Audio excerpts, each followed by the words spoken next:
Welcome to the Joyful Mate podcast. Join your joyful journey mentor, Anthony Hartcher, as we explore the path to inner joy and fulfillment.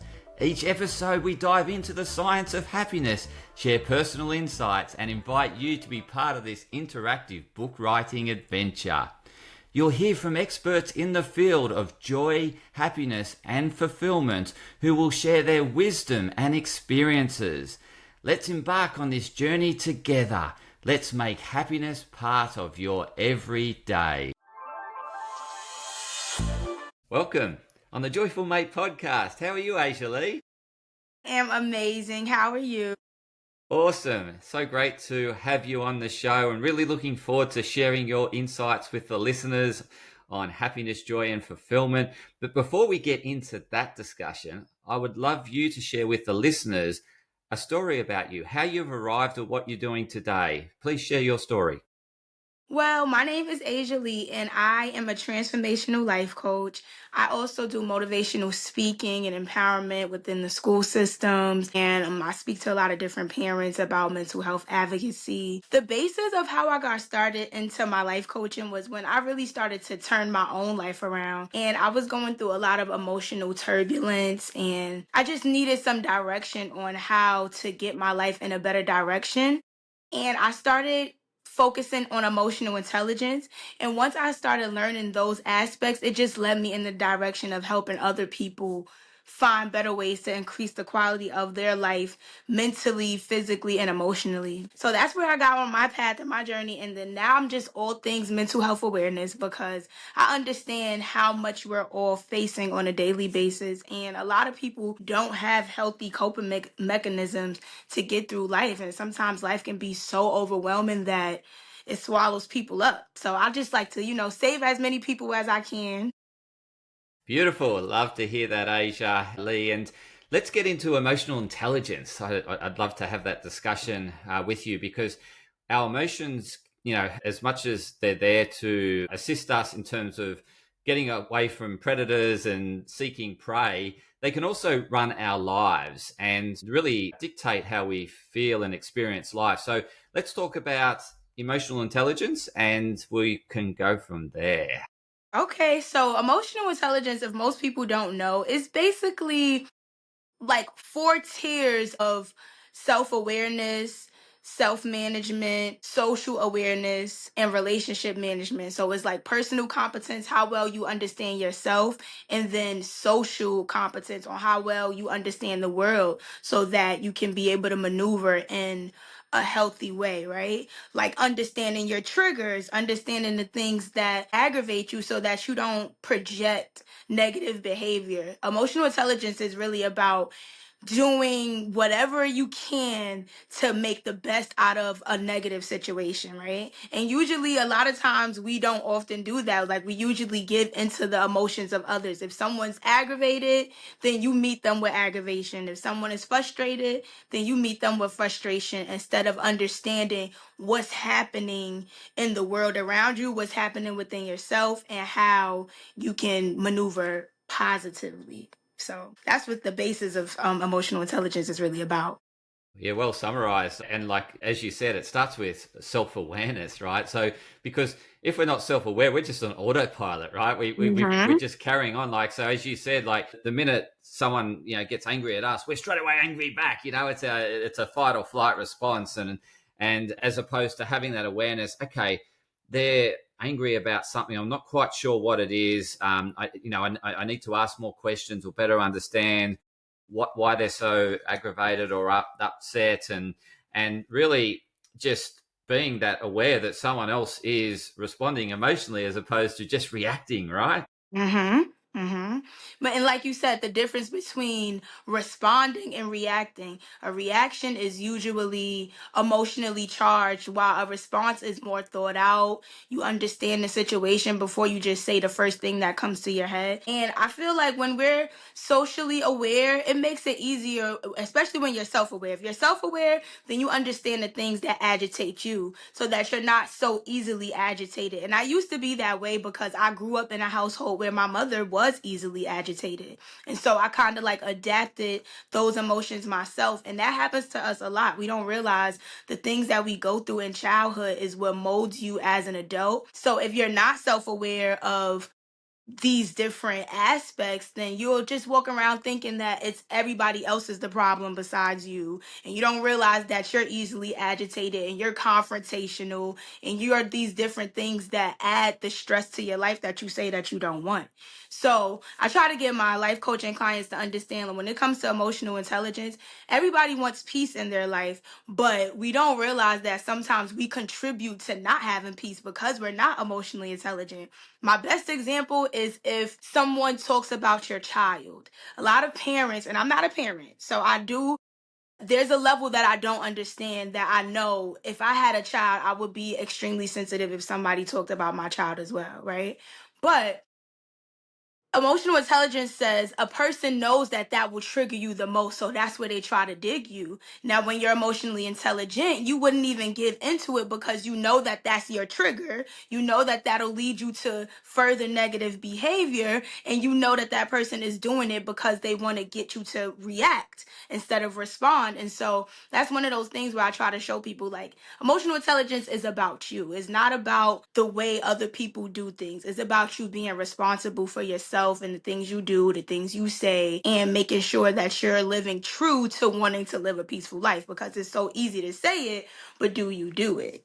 Do you do things that, lead up to the same thing? Incredible. There's so much there to talk about and discuss. I think for me it is probably when you're wrapping up what you shared, and it's around knowing thyself, right? And I think a lot of what we are, like, as kids, we're just absorbing the outside world, right? So we're just taking everything in and learning and starting to, I guess, interact with the world around us, and find our way. And then we go through a phase of, okay, we're beyond that. We've sort of got enough skills and know how to really start developing some independence. But then we start to question, who am I? Like, who am I? And we start looking and start questioning that. But I think one of the things I've noticed that we may touch on it and then really just not spend much time looking for who we are. And we then just get carried around with responding to the world, like you said, being reactive to the world, as opposed to really knowing thyself and knowing, as you said, being able to identify things that disturb you and then ask yourself, why is that disturbing me? Why am I so uncomfortable when someone says those words, or when I hear this music, or someone raises their voice? Why do I feel so uncomfortable? And so we don't really sit a lot with that because it starts to feel uncomfortable. And that, the longer we can sit with that and start to know who we are, the more we get to know ourselves and become emotionally intelligent. How do you help your clients with knowing who they like, to get to know themselves? How do you go about that process? That's one of my favorite things, because you will be surprised how many people in this world really don't know themselves. They don't know what their best qualities are. They don't know what their purpose is. And that's why a lot of people live in such a lost manner, because that's the core of surviving this life, of knowing thyself, like you say. So with my clients, especially when we're first beginning, I have these worksheets, these life coaching essential worksheets, in which we discover our purpose. Because if you don't know what your purpose is, and I think it has a lot to do with who you are, your purpose is really who you naturally are and how you show up to the world to make that known. So for me, I'm a person that likes other people to feel comfortable. I'm very humorous. So I use my humor and my comfort and personality to make people see themselves. That's my purpose. No matter where I am in the world, what I'm doing, my purpose is to let people know that they're worthy and they're beautiful and they're funny and they're seen. Right? And so with my clients, we sit down and we do a life coaching essentials purpose worksheet, and it breaks down what their favorite characteristics are about themselves. And then you now have to answer how you use your favorite characteristics about yourself when you show up in the world to interact with other people, right? Then the third step is writing a purpose statement that incorporates your favorite characteristics about yourself and how you use them to interact with people so you can understand as a purpose statement of who you are. This is what you're here for. This is what you're living for. To use your humor and your comforting personality to make people feel seen. And then you figure out where that fits in, maybe in life, in a profession, in your family, wherever that shows up, that's where you should be showing up every single day. So that's the start of how we get our clients to understand who they are by figuring out what their purpose is. Yeah, and it's really about, having that reflection, isn't it? And thinking about those superpowers within me. What are they? And just sitting with that and start to acknowledging it. Because Mm-hmm. sometimes we're thinking, no, I'm not that because I'm comparing myself to someone else who's so much better at that than me. So therefore, that can't be a superpower of mine. But Right. you've never allowed that superpower to be expressed, and therefore you've never put it into practice. And so it's like, yeah, so you, and hence why you said you put a lot of support around them to make them feel secure, so that they can really, in the environment with you, they feel safe, and then they can just go deep and really start to bring out these qualities within them that they've been suppressing and not allowing to shine because of maybe the comparison to others or imposter syndrome. So, yeah, so we could go in so many different pathways from this point, right? Where would you Yeah. like to take this? So after you help them find who they are, they're tied, linked in strongly with meaning and purpose, and then they start to express that to the world. There's no doubt that they're going to run into obstacles or run into more self doubt, because they're triggered based on something in the environment or the way someone says something. So how do you then support them in terms of taking this voice of this inner voice and making it a strong outer voice? I think one of my favorite ways that I feel like works with a lot of my clients is having these affirmations. Whatever the issue is that anybody may have, I want them to talk about it out loud with themselves when you're looking in the mirror. I am strong. I had a client who dumbed herself down every time she was in any environment. She always wanted to conform to the energy in the room instead of setting the tone for the energy in the room with who she is. And I would tell her, like, you have to look in the mirror and remind yourself that what you say matters. What you think matters. You don't have to twist who you are to fit in any space, because that's the point of you being yourself, you being unique, you being unlike anyone else in this room. So it starts with us believing that first, right? And if people don't have a constant reminder from themselves, I can say every single day to any client, you're the best, you're amazing, I love you, you're strong, you're kind, you're smart, you're everything. But if they don't say these things to themselves, if they don't believe it for themselves, then it doesn't stick as much as somebody being your cheerleader on the sideline, because cheerleaders are only cheering for the player. The player has to still do the work. The player has to still get in the game. The player has to still lose sometimes. The player has to still fight to win. And so I force my clients to make sure that these are affirmations that they say to themselves about who they want to be. When you're not feeling as confident, you need to look in that mirror and remind yourself. And when you make those small changes, I feel like it forces people to show up in the way that they want to, even when it makes them uncomfortable. If you are intentional and self aware that you've been lacking in a certain place and now you want to be somebody different, as long as you're intentional about trying to be that person every single day, it starts to stick. It really does. And then you really start to define who you are to the outside world. People get to know who you truly are, right? Because they're Mhm. seeing that expression in the room. They're thinking, this is you. Therefore, they know who you are. You're not like wearing a different mask every time that you turn up, fitting into the energy in the room, right? It's sort of Right, like, right, that's right. a new mask I'm putting in. So who are you? You're just sort of like a chameleon. You just sort of conform to the energy in the room. But if that person is just being them every time they turn up, people think, I'm starting to get to know this person, and you can start to develop a relationship, right? Because you can relate to who that person actually is, as opposed to every time I'm seeing them, they're someone different, Right. How can I connect with them? Because honestly, and like I tell people, the flaws are what make us relatable to one another. When we're vulnerable about who we really are, that's what helps everybody be real. When I make a mistake and I act like it's not a big deal, then it helps somebody else make a mistake and act like it's not a big deal and get right back to whatever it is that we're doing. Like, that's the human experience.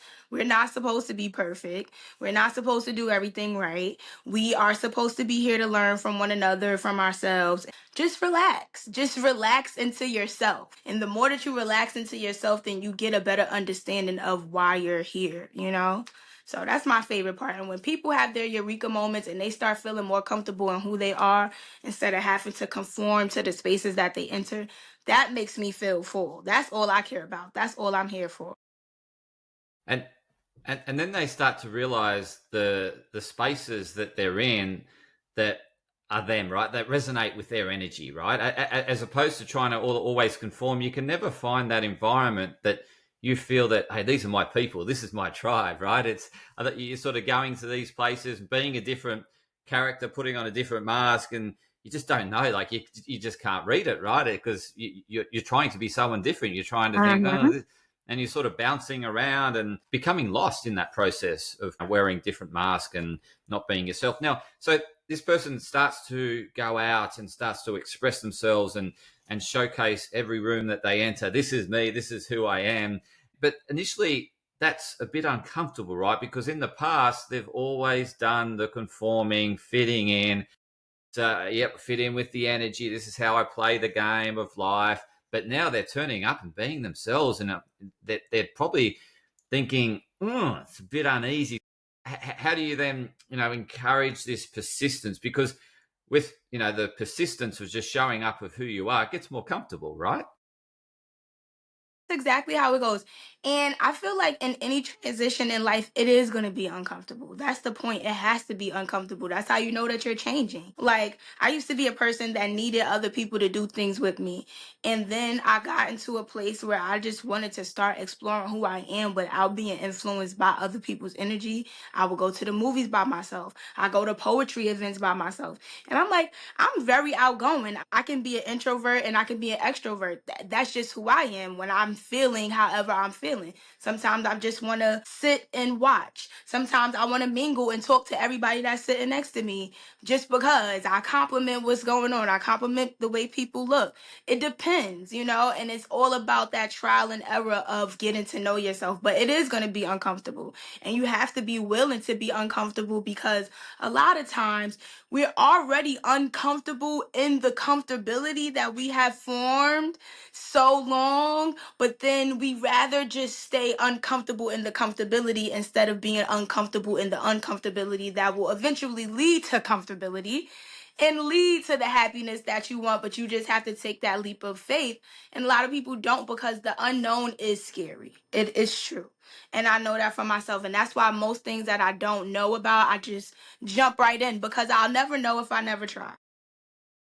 100%. And if we need to, as you said, step out of that comfort zone in order to grow and thrive, and also to be curious and to explore. Like I really don't know what it's like out of my comfort zone in this particular area, and you could get into that uncomfortable zone and think, oh, I'm loving this energy, this is Mm-hmm. great, and I want to spend more time here. And as you said, then you just get more comfortable with being uncomfortable, and then you're thinking, okay, I'm going to go into this next level, and each time you're growing, and and feeling that you're certainly experiencing more life. It's not the same old. Every day is just it's just another day, and all this sort of stuff. You're actually embracing life for its, in terms of what you can, for its fulfillment, for its for everything it has to offer. So in terms of, you've just touched on like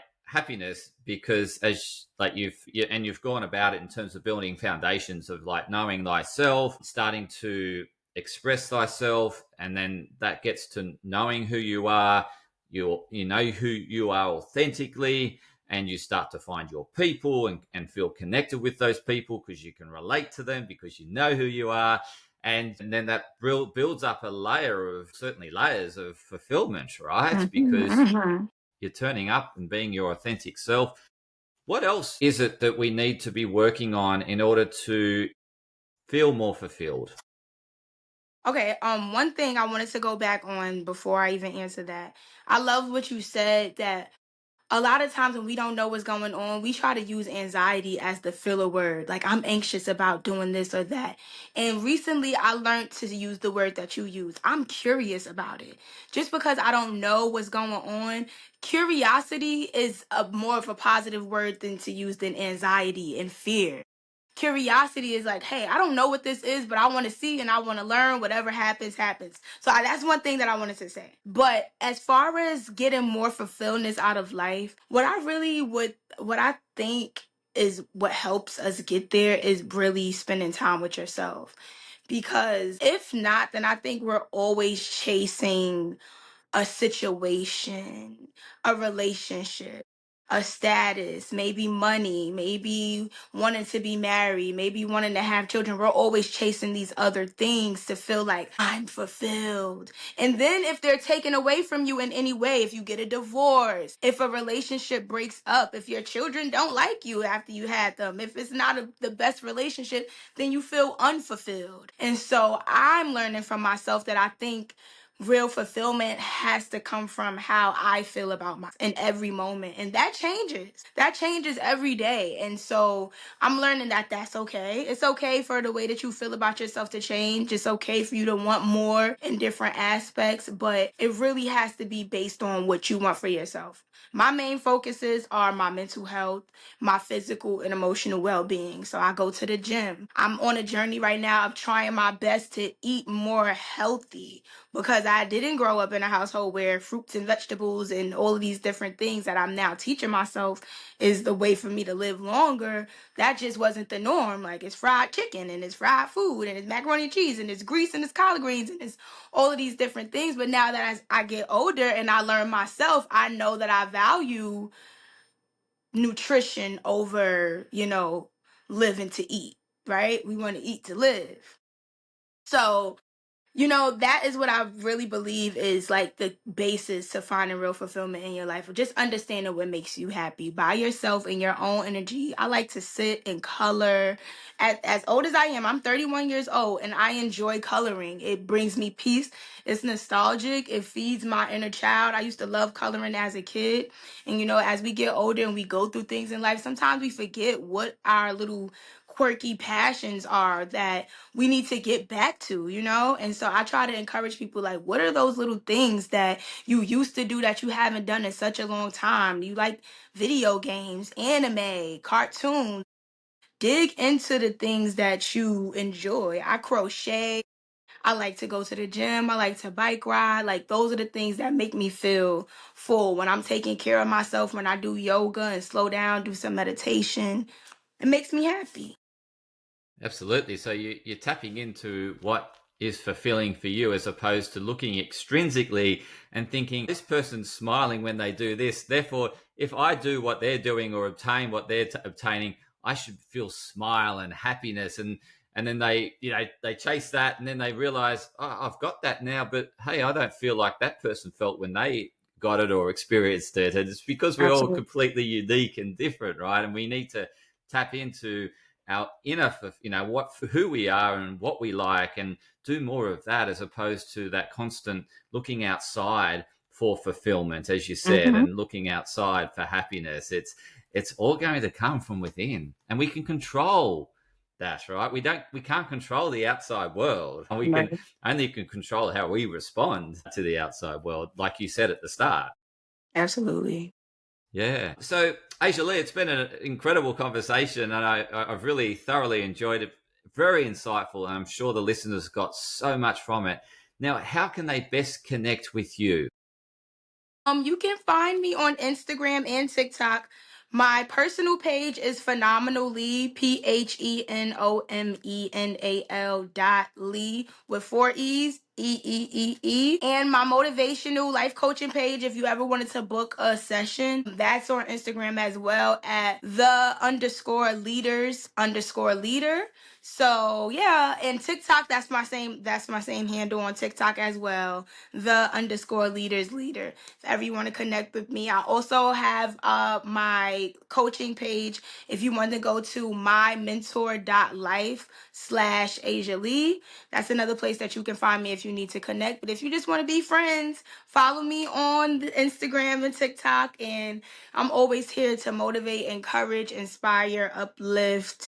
And, I'm just here for the people. And thank you for sharing that. And to the listeners, viewers, I'll include those links in the show notes so you can go to the show notes and click on those links. And yeah, just wanted to say thank you once again, Asia Lee, for putting aside your time, joining the Joyful Mate listeners, fulfilling them with inspiration and motivation and some tools on how they can help live a more fulfilled life and grow and thrive. So thank you so much, Asia Lee.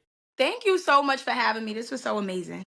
Awesome. And to the listeners and viewers, thanks for tuning in to another insightful, empowering episode of Joyful Mate. Please share it with others that you know that will get so much inspiration and motivation from what Asia Lee shared today. So please share it far and wide, get it out there, because it's all about helping others find more joy, happiness, and fulfillment. Thank you for listening and watching.